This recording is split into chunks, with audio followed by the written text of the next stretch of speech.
It's in your head. It's all in your head. I think how many times we would have heard this, Yes. especially elders telling us, parents, siblings telling us when we are not able to do something that we want to do, right? It could be morning getting up and doing an exercise, or losing weight, or not going to school on time, to anything. Right. People used to say, I think you just need to do this, it's all in your head. Why am I saying all this? Because today we are privileged in our story garden to join by Nirmita, who's deeply passionate about mental health, and we are going to ask her to share her story, why she's deeply passionate about this, and how sometimes neglecting mental health, the small symptoms like this, or by just telling somebody, it's all in your head, get up and do it, do some yoga, do something, it will be fine. By saying it, what are the repercussions? This is what we are going to talk to her. Thank you, Nirmita, for coming on the show and giving your time. Thank you so much Really- for having me here, Moses. Really happy, and you can make out from my voice because I'm really passionate about this, Yes. this subject, and a pleasure talking to you. So tell us the story, why you choose to do what you are doing now, and why are you so passionate about mental health? Tell us the story. Sure, I mean, I would love to. Honestly, my relationship with psychology has been kind of tumultuous. I started with wanting to do criminal psychology, and that's where I got my passion. So I studied psychology and law. But over time, I realized that actually maybe I'm interested in something more. So I worked with an organization called Adventures Beyond Barriers, where they hold inclusive adventure sports events.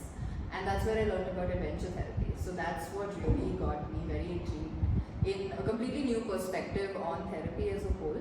And after that, I just kept building and I kept learning more. And once I started doing my master's, it really locked in for me with counseling psychology that there's absolutely a huge need for mental health professionals. There's a huge need for mental health awareness, support, and it's just not available. As someone who personally struggled a lot with my mental health from when I was younger, it was only recently that I was actually told why I had ADHD my whole life, and I struggled with it my whole life, and it was never identified because no one took me seriously. And so after having learned all of that, it's just made me more committed to the cause.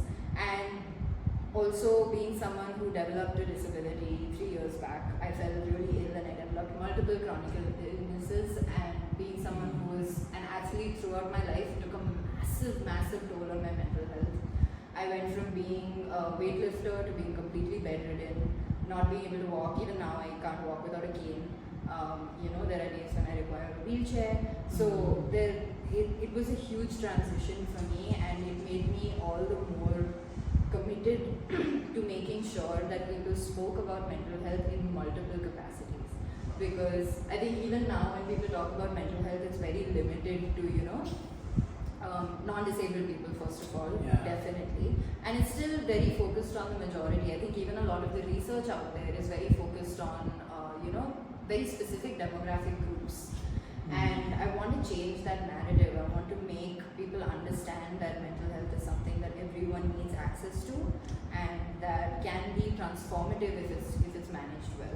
A lot of times we think, right, mental health is something only accessible for somebody who can afford. Right. For example, a lot of times when you are struggling to make both ends meet, you are not obviously giving priority for mental health. Absolutely. But is there a need in that segment? Absolutely, right? Because mental health is everybody's need. Right. So what are your plans, or how are you planning to make this accessible? Very interesting. So I think the biggest honor I've had is getting to work with Disability Foundation and learning to, and being able to establish our entire mental health vertical, where we offer free counseling for people with disabilities and caregivers. Wow. I think if you want it to be accessible, you have to make it accessible, right? You can't just hope that people will make it accessible. So I've been working very hard on establishing our entire system that way. I also want to branch out and do support groups and create more awareness. I'm even planning on working with one of my colleagues and master's batchmates on doing more research, especially about chronic illness, medical trauma, trauma-informed care in the medical space for people with disabilities. possibilities. There is a clear intersection there. Absolutely, Yeah. right? And there's a huge gap as well. I've had so many people who require, like, say, mobility aids, right? People who require a wheelchair because they're not well, because they're in pain, go into doctors and have doctors repeatedly tell them your pain is not enough for you to need support, right? So those are all narratives that I want to change, and I feel like the best way to do that is to do the research, get your data, back yourself up, and then talk to people and make change. So I'm aiming for systemic change in whatever way I can make it happen. I think that's the right thing to do, because you're addressing the root rather than just looking at the symptoms and things like that. Yeah. But how has it changed you personally by doing all of this? Is there something that you would like to share? Anything? I mean. Yes, of course. I think I started my first interaction ever with a counselor was when I was 19, and I honestly had a very bad experience.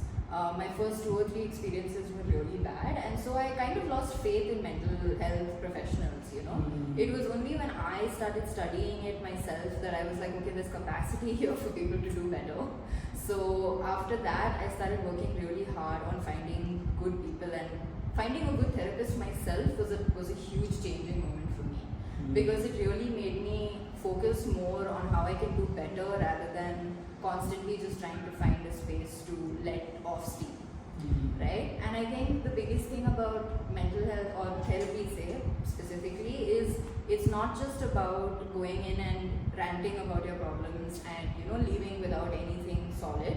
And it's also not about going in and getting advice or guidance. Absolutely. It's about going in and understanding the factors impacting you and your life. It's about understanding how you can change that. Sometimes it's society and systems that you can't change, so you learn to find ways that you can adapt, right? And sometimes it's about taking accountability and making your own change. Yeah, So for balance. absolutely. So for me, it was learning where I needed to take accountability and where I needed to acknowledge that there are gaps in the system. And then I decided that if there are gaps in the system that are impacting me, it's clearly impacting other people, because I come from a lot of privilege, and if I'm still being impacted by these things, then there's a huge gap that needs to be filled, and that's where I really wanted to start with TAF and go from there. Wow, that's a great approach, because it's, and I really like what you said about balance, right? But so I think next time when we say to anyone, it's all in your head, think twice. I think we need to really look at that. I think, but I mean, I know it's very important to take the intervention of a professional counselors. I think it's important. But are there any things that people can do without, I mean, not to trivialize the complexity of mental health issues, but are there something that one can practice at home in our daily life that will also help us to take care of our mental health? Absolutely. I think there's this common narrative that people put across, which is, you know, if you just do yoga or if you just meditate, it'll be fine. And that is true for some people. The point with mental health is, yes, you should get professional help. Everyone should at some point work with a counselor just to get an, even if you're not facing major issues in life, you know, work with an expert, speak to them once, get an idea of where you stand, how you can do better, or how you can expect better from other people, also a big point. But when it comes to personally doing smaller things to manage on a daily basis, I think exercise works for some people, right? Dance works for some people, music works for some people, for some it's writing, for some it's poetry. I know that everyone has a different thing that works for them. It's about finding what works for you that you can individually sustain and keep going even when you're dealing with other things. This is not to say it's going to solve your issues, but it'll make life a little easier. It'll make the load on your shoulders a little lighter, and you'll have a way to either express yourself or to let off some energy, or, you know, feel good endorphins, whatever it may be. And currently I'm feeling golf is that for me, because that's great. Yeah, absolutely. Because I look forward to, no matter what happens in my life, to go to golf. Exactly. Right? I think what you're saying is each one of us have to identify something that really making us to look forward to do something, no matter what the circumstances are. I think that's something that fills you with excitement, something that makes you look forward to things. And I think also it's also nice to be able to do these things in communities. Like, even if you're painting, you know, there are groups that go to, say, Cubbon Park on Sundays and they sit together and paint, meet people, get to know more people, open up. I think community is a huge gap that has suddenly appeared because of individualism, and that's something we need to kind of change. It's so true, right? Because engaging with community is much becoming more and more relevant because we are nuclear families. Exactly. Away from our extended families as well. All that you might know is just your friend or a spouse or one or two people in your circle. So it becomes that most important in the current context of living in cities to have this extended network of community people. So I think, yeah, great. I think this is really a wonderful conversation. Thank you so much. It has been I'm sure listening to her, I'm sure you may be thinking how you can take care of your mental health. Do share your ideas, how you are currently taking care of it. And if you want to reach out to Narmita, she is available on social media, and she works with, as she said, Thinkish Ability Foundation. She works as executive director there. You can reach out to her. We'll also put her social media details in the description. You can reach out, and I think let's make our place, this place to live better with better mental health. Absolutely. Yeah. Yes, I'm looking forward to hearing everyone's ideas. Thank you so much for having me and having this conversation. It's been Thank you. great. Thank you.